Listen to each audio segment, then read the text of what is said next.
"You owe me $20,000, and I want it now." The words, delivered with a casualness that belied their utter absurdity, hung in the air between us like a poisoned dart. I didn't flinch, not outwardly.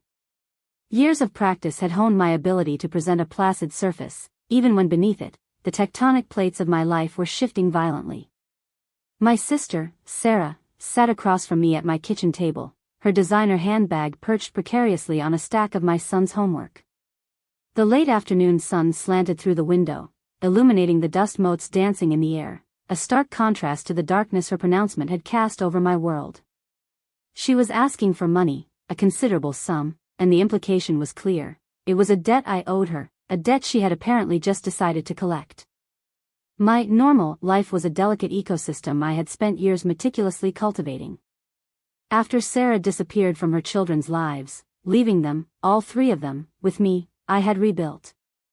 The initial shock, the frantic calls from caseworkers, the overwhelming responsibility of three small, bewildered souls, had been a tidal wave. But I'd anchored myself. My husband, Mark, bless his steady heart, had been my rock.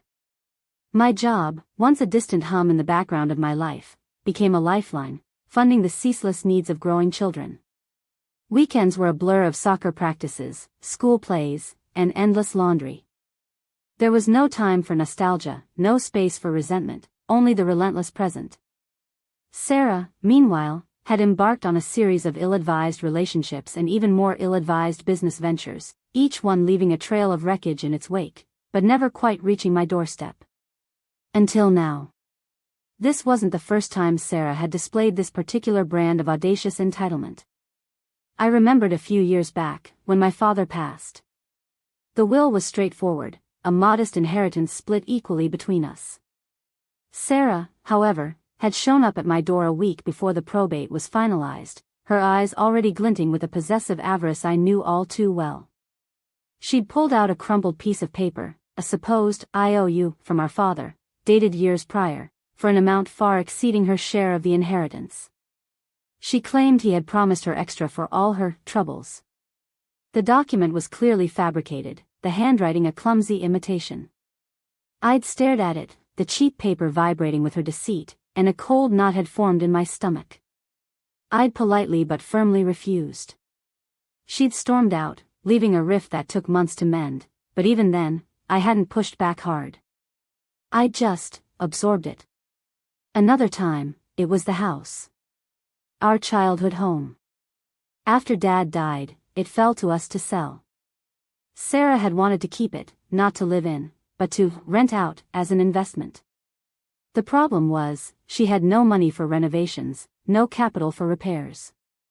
She expected me to finance it, to take out a loan against my own home, to essentially bankroll her fantasy. When I refused, citing our agreement to split the proceeds equally, she'd accused me of being selfish, of not understanding her vision. She'd even gone so far as to suggest I was jealous of her superior business acumen. Her words, delivered with that infuriating tilt of her head, had been like tiny, sharp needles pricking at my resolve. I'd said nothing, just maintained my position. The house eventually sold, the money divided, and Sarah never mentioned her vision again. Each instance, a small chip away at my patience, a slow accumulation of emotional debt. And now, this. $20,000. For what? There was no loan, no agreement, no justification. Just a demand, delivered as if she were ordering a latte. The children, Leo, 7, Maya, 9, and little Chloe, 5, were in the next room, engrossed in a cartoon. Their laughter, usually the soundtrack to my life, now felt like a fragile shield against the storm brewing at my table. I looked at Sarah, at her perfectly manicured nails tapping an impatient rhythm on the wood, at the carefully constructed facade of a woman who expected the world to bend to her will. I saw not a sister, but a predator, circling her prey. I took a deep breath. "Sarah," I began, my voice unnervingly steady, "where did this number come from?" She waved a dismissive hand. "Oh, you know. All those years. The expense. Raising my kids. It all adds up. My children. My children. The ones she had walked away from, the ones she hadn't seen or spoken to in over a year, save for the occasional perfunctory birthday card. The ones I had raised, fed, clothed, educated, loved. The ones I had sacrificed sleep, career advancement, and countless personal dreams for. And she, the architect of their abandonment, was now demanding compensation for her supposed contribution. Sarah, I said again, my voice dropping a notch, I raised Leo, Maya, and Chloe. I have spent the last 7 years providing them with a hoe. Me, food, clothes, education, and love. I have worked extra hours, taken on extra responsibilities, and my husband has been a full-time father figure to them. What expense are you referring to? Her smile was thin, brittle. Don't play dumb with me. You know what I mean. The emotional toll. The inconvenience. And you've had their child support payments. That's my money too. Child support. The pathetic sums that had trickled in intermittently from a string of men who had also vanished from her life. Amounts so small they barely covered a month's worth of diapers. I had channeled every penny of it, plus my own income, into their care. The silence that followed was heavy.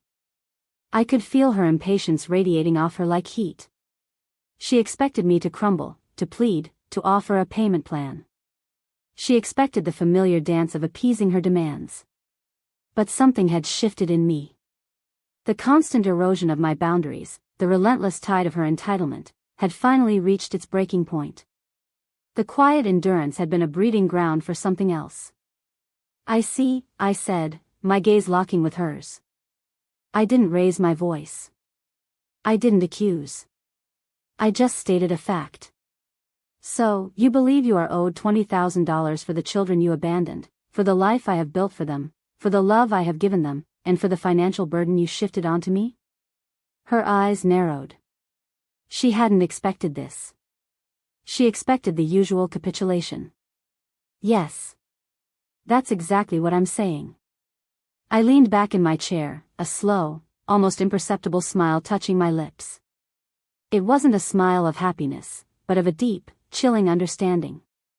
Sarah, I said, my voice like ice, let's look at the facts. You abandoned your children. I took them in. I have raised them. I have provided for them. You have provided nothing. Not a single dollar, not a single hour of your time, not a single ounce of parental love. In fact, the only financial transactions related to these children have been the meager child support payments you sometimes passed on, and which I have reinvested entirely into their well-being. Her jaw tightened. That's not fair. Fairness, I echoed softly, is a concept you seem to have a very peculiar understanding of. You talk about expense. Let's talk about expense. The expense of school uniforms, of doctor's visits, of endless groceries, of shoes that are outgrown in weeks, of birthday parties, of holidays, of bedtime stories and scraped knees. The expense of love, Sarah. The profound, immeasurable expense of love. I stood up, walking to the window. The sun was starting to dip below the horizon, painting the sky in hues of orange and purple. It was a beautiful, peaceful scene. You want $20,000? I asked, turning back to face her. Her expression was a mixture of annoyance and a dawning unease. Let me tell you what you're owed, Sarah. You're owed the chance to have been a mother. You're owed the respect you never earned. You're owed the love you threw away. I walked to my desk, where a single manila folder lay. I picked it up. It wasn't heavy, but it contained the weight of years of quiet suffering and strategic planning. I walked back to the table and placed it in front of her. This, I said, my voice devoid of emotion, is the legal document outlining the full adoption of Leo, Maya, and Chloe by Mark and myself. It was finalized 2 years ago. You signed away your parental rights voluntarily. You were offered legal counsel, which you refused, stating you didn't need anyone to tell you what to do. This document, Sarah, supersedes any supposed debt you believe you are owed. It also means you have absolutely no legal claim to any of my assets, or those of Mark, or those of the children. Her eyes darted to the folder, then back to my face. The carefully constructed mask of entitlement began to crack. A flicker of panic, quickly suppressed, crossed her features. She reached for the folder, her hand trembling slightly. She pulled out the document, her eyes scanning the legal jargon, the signatures, the official seals. But you promised, she stammered, her voice losing its earlier hauteur. I promised to raise them, I corrected gently. And I have. Every single day for 7 years. You promised them a mother. And you failed.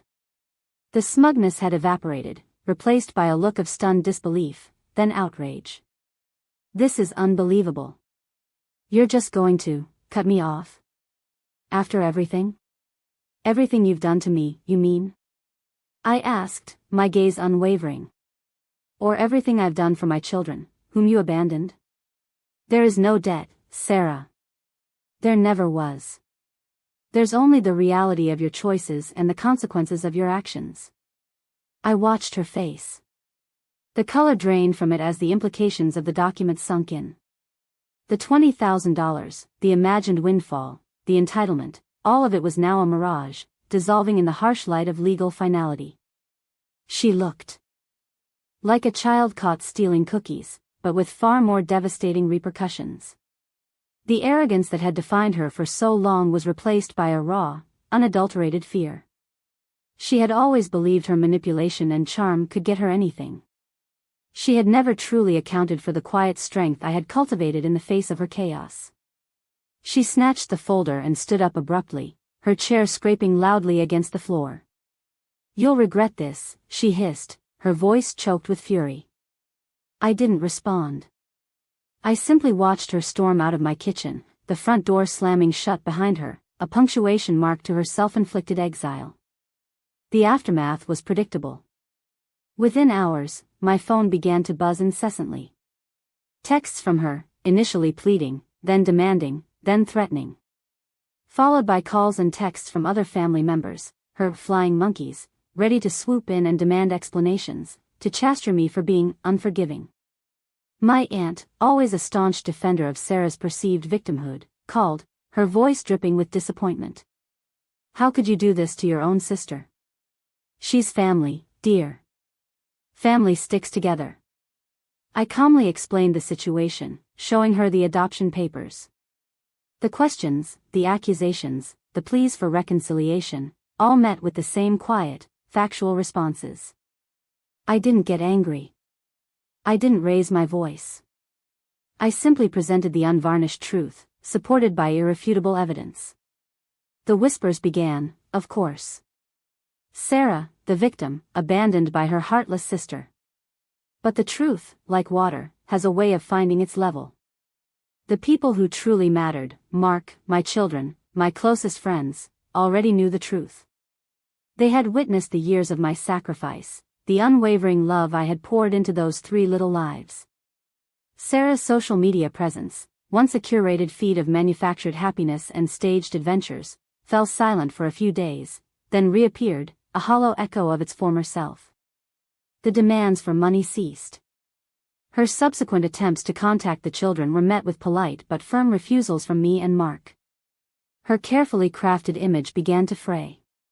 People started to see the entitlement for what it was. Her financial situation, always precarious, spiraled further. Without my quiet support, the invisible safety net she had always taken for granted, her life began to unravel in earnest. She had no one to blame but herself. The $20,000 she had demanded, the amount she believed was her due, was now a stark symbol of her complete and utter loss. There was no victory parade, no triumphant pronouncements. Just a quiet restoration of order.